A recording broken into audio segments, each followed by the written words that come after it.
What's going on, moviegoers? If you're new to the channel, my name is Christian. Welcome to Serial Productions. I hope you guys got your Deadpool and Wolverine tickets on time because it's breaking all kinds of records at Fandango right now. Already exceeding past Deadpool 1 and Deadpool 2 for pre-ticket sales, you guys. I am so excited. I got my tickets for Friday and Saturday. I'm even debating on watching it a third time that Sunday. It's going to be Deadpool and Wolverine weekend. Honestly, it is going to be a massive success, you guys. It is going to break $1 billion at the box office. I do think it's going to be one of Marvel's most successful films since Spider-Man No Way Home. Honestly, actually thinking about it, what's the latest film to make $1 billion in the MCU? I think Spider-Man No Way Home was the last film to make $1 billion in the MCU.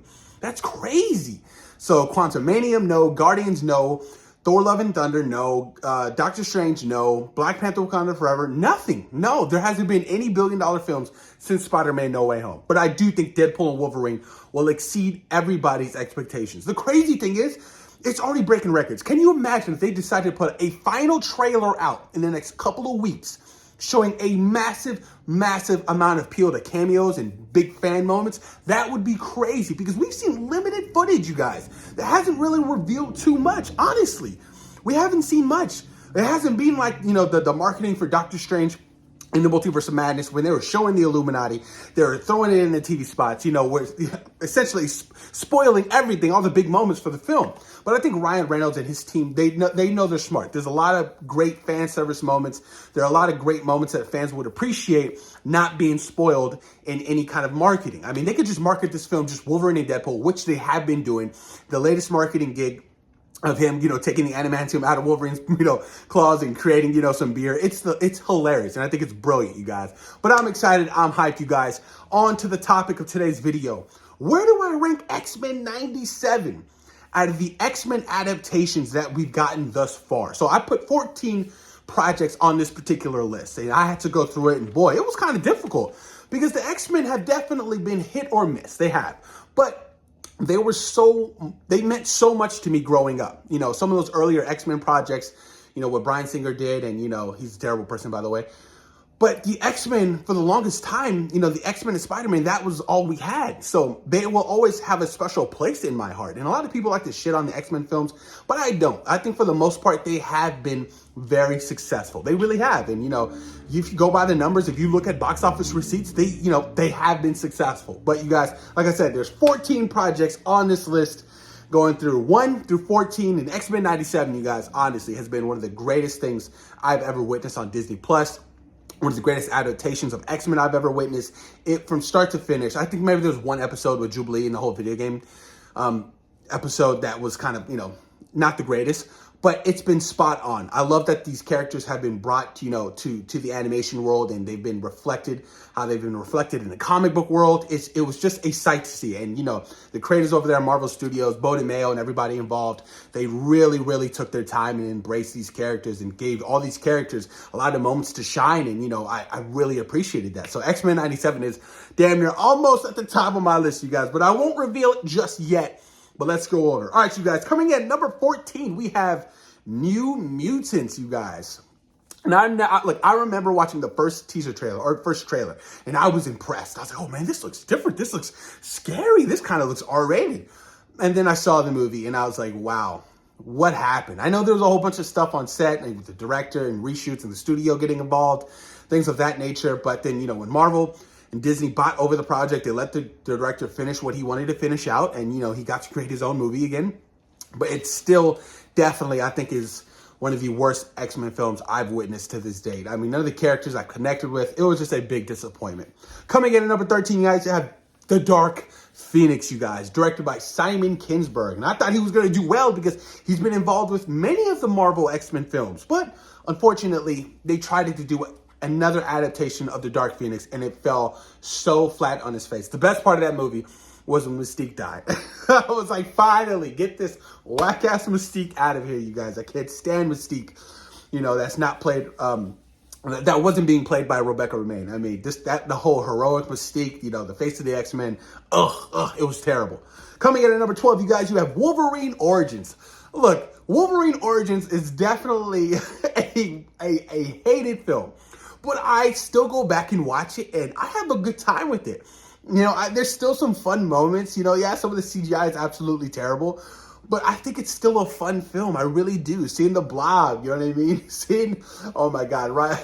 That iteration of Deadpool, I will never, it was absolutely terrible. And I can only imagine what Ryan Reynolds was thinking when he signed on and he was like, this is what I'm doing for Wade Wilson? What is this?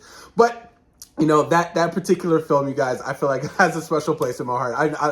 I'll never forget. I went to go see it in theaters at the time, and I thought it was like the coolest shit ever. Like I said, it's a guilty pleasure. It's a guilty pleasure, and I'm pretty sure I'm not the only person who feels that way.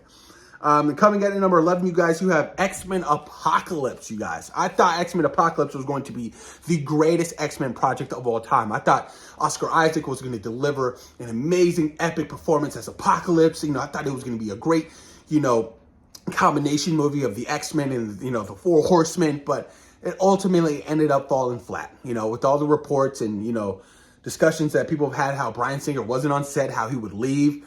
And, there was just a lot of issues on that particular movie.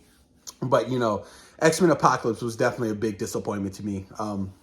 I thought, with the character of Apocalypse, like you have Apocalypse, you got to utilize him. And I think one of the main issues was he was so tiny, you know what I mean? They decided to do practical effects with Apocalypse, and he needs to be in a full-blown, motion capture performance suit, and he needs to be digitally added in, like the Hulk and Thanos and things of that nature. But I appreciate the attempt of trying to do practical because I'm a big fan of practical when it is used wisely and necessarily. That is what I'll say about that. Coming in at number 10, you guys, you have X3, X-Men The Last Stand. Woo, man, look, X3 The Last Stand, I still think is a fun film. We got to see the Juggernaut, we got to see Professor X die yet again. We got to see Dark Phoenix. There were a lot of cool elements to it. Honestly, it was yet again another Wolverine film.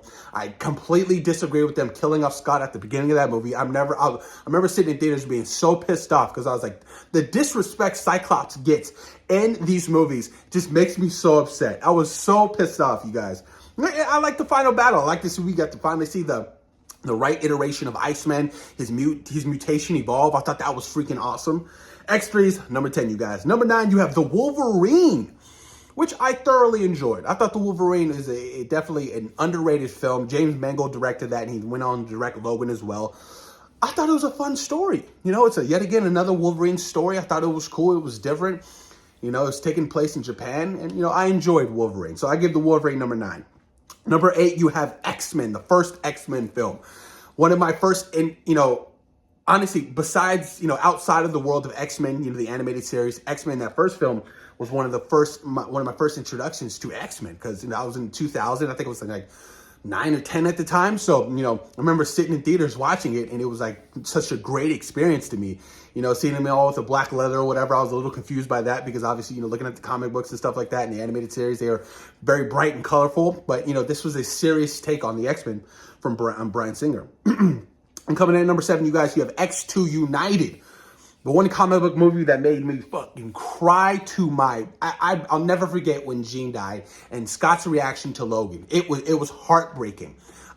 Look, the opening sequence with Nightcrawler, even just adding Nightcrawler to that film, I think X2 is so highly underrated. It's not talked about enough. The action sequences are fantastic. The X-Mansion scene with Wolverine going full berserker, seeing Colossus for the first time, William Stryker, all of those elements were really, really fun, you guys. So X2 is at number 7. Number 6, you have Deadpool 2. And then coming in at number 5, you have, this is hard, Days of Future Past, you guys. Days of Future Past was a nice combination of bringing over the legacy characters of the X-Men and, the new characters from X-Men First Class. So I really love what they were able to do to establish a cohesive story with trying to adapt X-Men Days of Future Past. I thought it was very unique. It worked well. Everybody was great. It was a damn good time, you guys. Coming in at number 4, you have X-Men The First Class.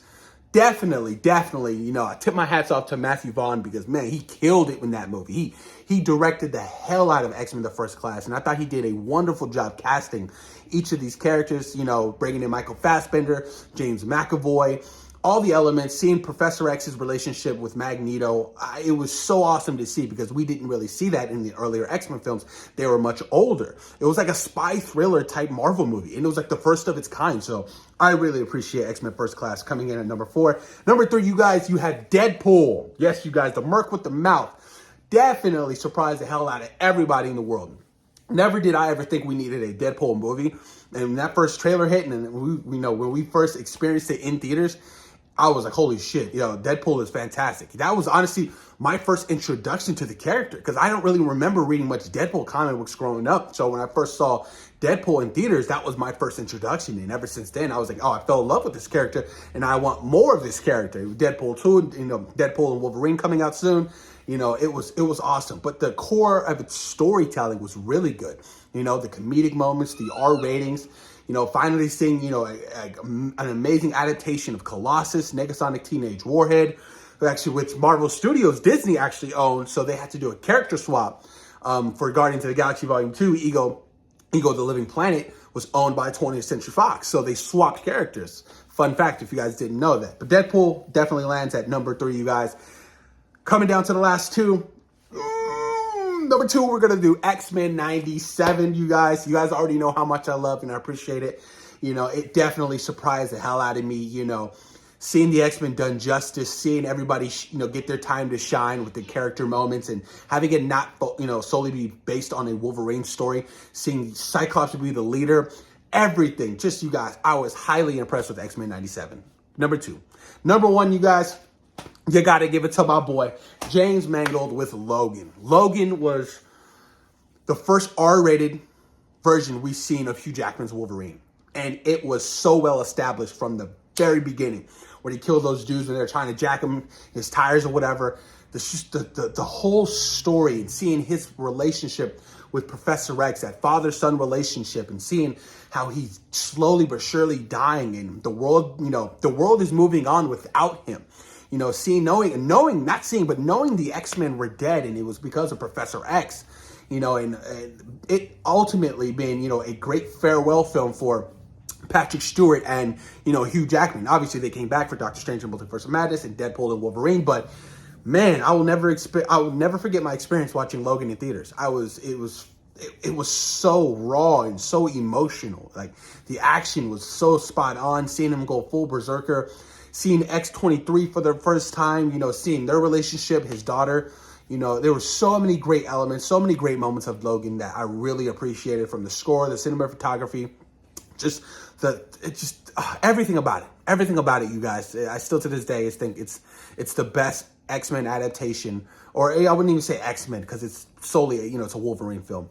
But it's the best for me. It's number 1 for me, and it holds that spot until Deadpool and Wolverine, you guys. But push your comments down below. Let me know what you guys is ranking. Do you throw in other, adaptations of X-Men? Do you throw in, Marvel vs. Capcom? Do you throw in, your X-Men Evolution or the other animated series of X-Men? I honestly want to know you guys' top choices for the X-Men live action and, incorporated with X-Men 97. Put your comments and your thoughts down below. Let me know. And, of course, thank you guys for taking time out of your day for watching Zero Productions. Peace.